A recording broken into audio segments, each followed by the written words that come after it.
Hi everyone, I'm Firuza in Chilina. There are more than 20 different interpretations of quantum mechanics, but none provide a satisfactory understanding of quantum processes. My presentation is how to represent the strangest quantum processes, such as wave-particle duality, non-locality, and quantum jumps visually. To do this, I will introduce a type of motion called discrete motion.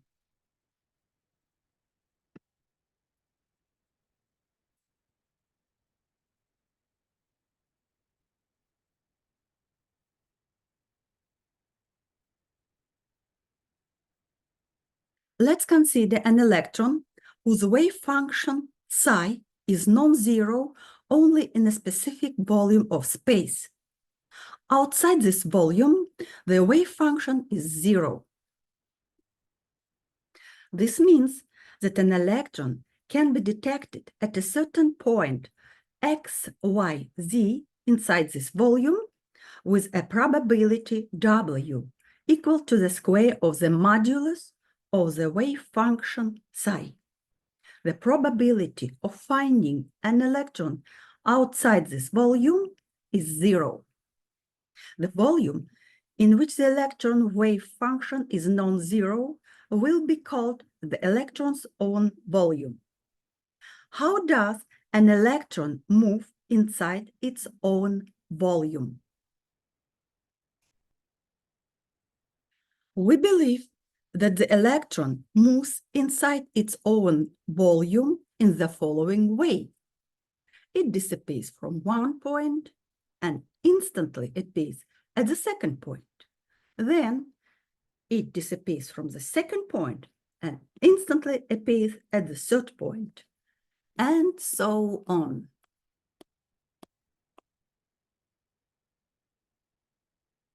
Moving in this way, the electron appears and disappears at all points of its own volume within a very short period. Moreover, in a very short period, an electron will have time to appear and disappear at each point of its volume an infinite number of times, while having different speeds. Therefore, in a very short period, the electron is located at the same time at all points of a certain volume of phase space, the space of coordinates and momenta. The frequency of occurrence of an electron at a certain point in its volume is proportional to the modulus of its wave function squared. We will call such electron motion discrete motion. Let's explore this motion.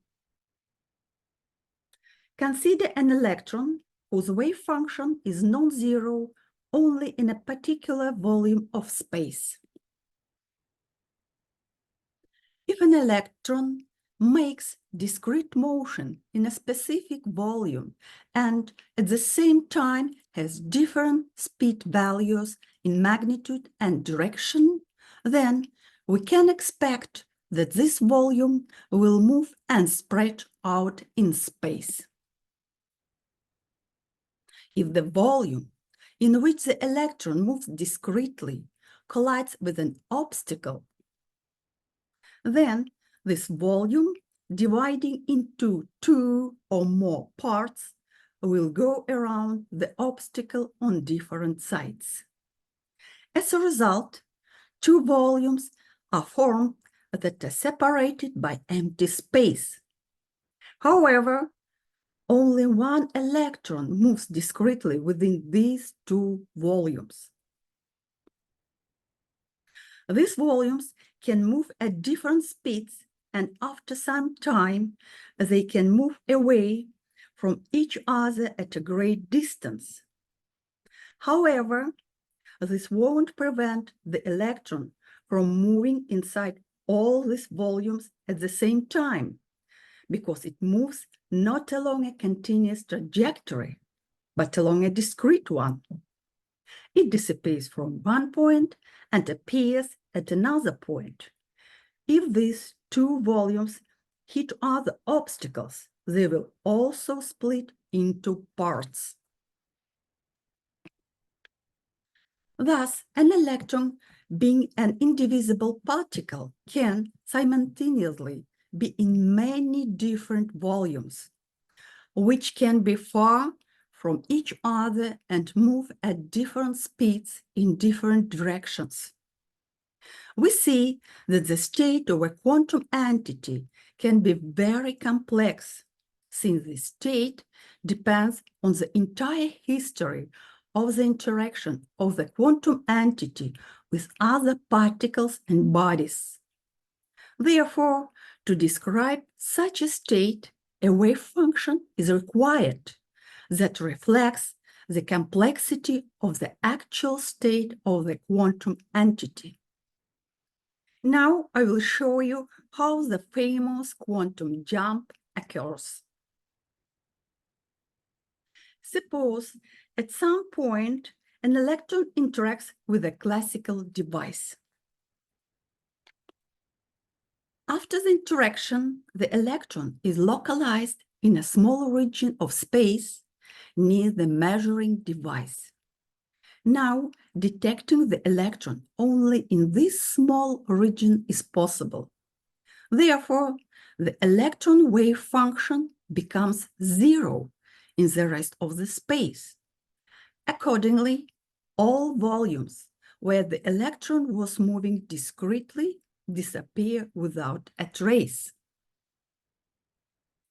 The volume that passes through the measuring device is instantly reduced to a small volume. This is the famous quantum jump. We see that the quantum jump is an instantaneous transition of a quantum entity from a complex state to a less complex state. A quantum jump is irreversible in time, and non-local processes accompany it. Let's watch the video about the electron motion. The volume in which the electron moves discretely moves and spreads out. This volume collides with an obstacle and splits into two volumes. Two volumes in which one electron moves discretely move in different directions.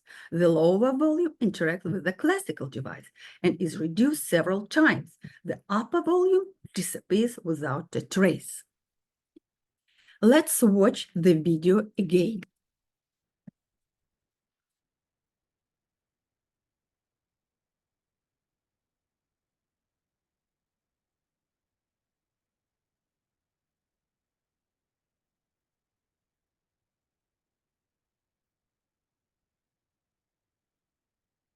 You will find a more detailed description of this and other quantum processes and quantum paradoxes in our article, New Type of Motion to Visualize the Copenhagen Interpretation, published in Physics Essays.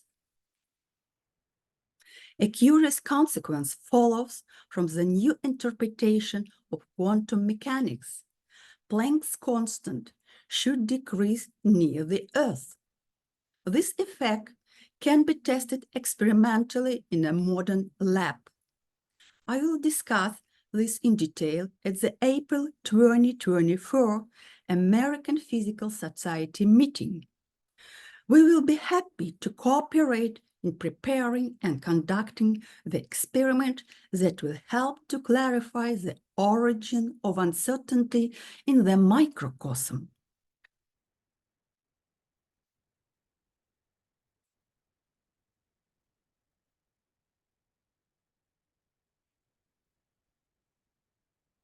Thank you for listening. Feel free to ask me any question via email.